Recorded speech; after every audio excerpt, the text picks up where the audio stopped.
All right, let's analyze this massive breaking news. The geopolitical landscape just experienced an absolute seismic shift. And the global shockwaves? Well, we are already feeling them. We're looking at the sudden, almost unbelievable announcement of a peace agreement between the United States and Iran, aimed at ending the intense warfare in the Persian Gulf.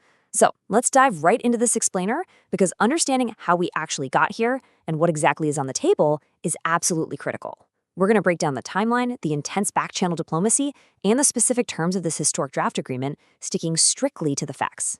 The world first caught wind of this monumental breakthrough through Pakistan's Prime Minister Shehbaz Sharif, who actually took the lead in announcing the deal. And according to his statement, this isn't just a quick timeout or a temporary pause. It marks an immediate, permanent halt to military actions across all fronts. And, crucially, that includes shutting down military actions in Lebanon as well. It's a sweeping, game-changing declaration that literally reshapes the security dynamic of the entire Middle East overnight. Now, you might be wondering, what does this actually mean for you and me? Well, just look at the markets. Global oil prices dropped in early Asian trading almost the very second this news broke.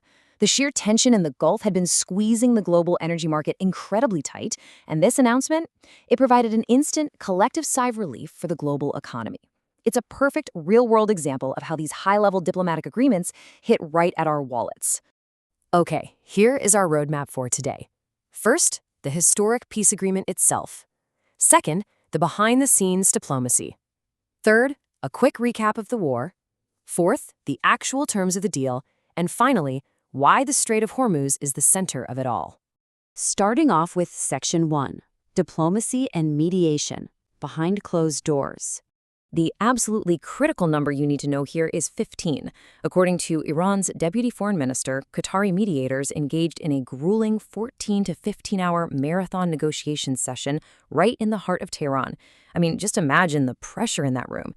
It was during this intense, nonstop dialogue that the draft memorandum of understanding was finally hammered out and agreed upon.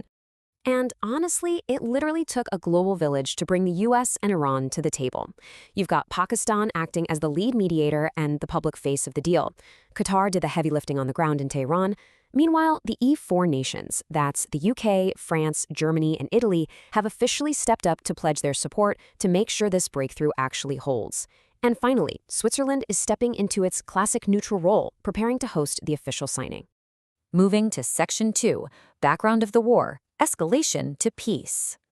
Let's rewind just a bit to map out the sheer volatility of the past few months.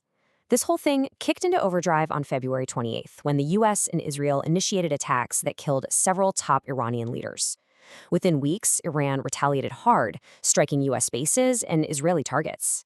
As the months dragged on, it evolved into all-out economic warfare, with Iran completely blocking the Strait of Hormuz, which is what triggered that massive global energy crisis we just talked about. And now, out of nowhere on June 15th, a historic peace deal. Talk about a rapid, devastating cycle of escalation. Now, naturally, both sides are going to spin their own narrative on why this peace deal is happening right now. Let's look at the U.S. side first. President Donald Trump, posting on Truth Social, claims that his administration's highly decisive actions, specifically those February military strikes and the naval blockade of Iranian ports, are what forced this peace. He's framing this as a unique, historic success of his presidency where others have totally failed. But if we flip the coin, Iran's top military leadership is broadcasting a wildly different message back home. State television there is reporting that the Iranian military has officially declared this peace agreement a flat-out victory for Iran. And look, as objective observers, we have to recognize that in high-stakes diplomacy like this, both sides absolutely need to claim a win to keep the agreement alive domestically. All right, on to Section 3, key terms of the agreement, the 14-point draft. This is the grand bargain right here. On one side, the U.S. and its allies agree to lift the naval blockade within 30 days, roll out a massive reconstruction plan, and end those crushing sanctions on Iranian oil. In exchange, Iran agrees to a permanent ceasefire across all fronts, promises to reopen the Strait of Hormuz, and strictly commits to zero nuclear weapons. It's a textbook, massive swap of economic relief for hard security guarantees.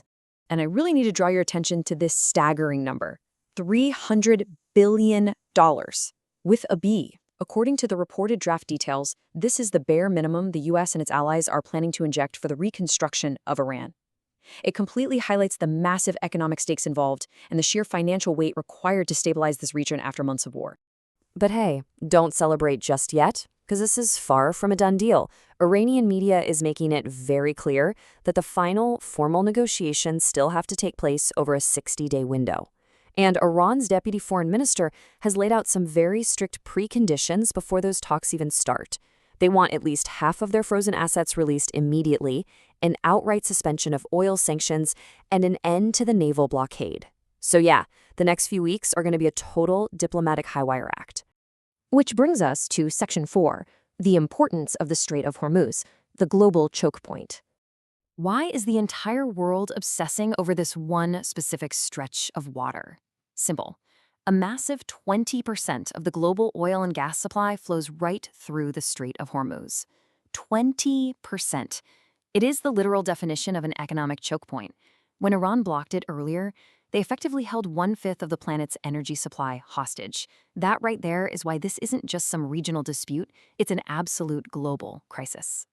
And President Trump was actually super specific about this waterway in a recent interview with the New York Times, asserting that this new deal ensures the strait will be permanently toll-free. Interestingly, though, the source material also notes a stark warning from Trump. He stated that if a final nuclear agreement isn't reached, the U.S. would step in as the guardian of the Middle East and essentially extract 1/5 of the region's total income in return. So the rhetoric is still incredibly intense. The broader international community knows exactly how fragile this is too. French President Emmanuel Macron just announced that G7 leaders meeting this week in Evian, France, are making the long-term security of the strait a top priority on their agenda. The world's powers are scrambling to build a framework to ensure this vital choke point never gets closed again. So, what exactly happens next? Here is the sequence to turn this fragile draft into reality. Step 1. The U.S. and allies have to unfreeze those Iranian assets and suspend energy sanctions to meet the preconditions.